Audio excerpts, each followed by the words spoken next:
On s'est lancé dans la librairie de bande dessinée comme ça, du jour au lendemain.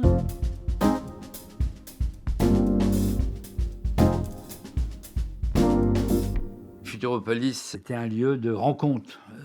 Vous n'aviez pas quoi faire, vous alliez à Futuropolis, vous étiez sûr de trouver des amateurs d'images. Dans cette librairie, on va trouver des comics, des vieux canards. On trouvait chez lui des publications américaines ou hollandaises, des publications de Art Spiegelman, de Griffith, ou des publications hollandaises de Svart, d'Evermeulen, etc., qu'on ne trouvait pas dans les librairies que l'on fréquentait dans le quartier latin. C'était très sélectif parce que nous ne présentions que les auteurs qu'on aimait bien.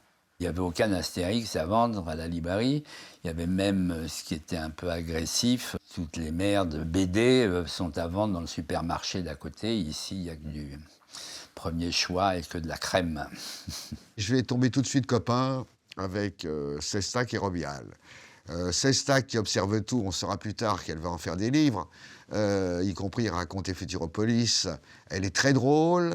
Et Robial, avec un espèce d'humour pince sans rire, etc., est très très drôle aussi.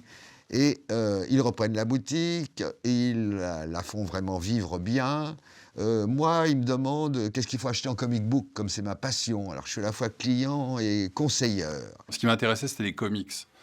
Parce que à l'époque, Chrome paraissait dans Actuel, et moi je lisais Actuel, et puis qui voulait dire comics, voulait dire femme à poil. Et à l'époque, la librairie Futuropolis, c'était un peu le lieu de rassemblement de tous les amateurs de bande dessinée, parce que c'était un peu la seule à Paris qui existait.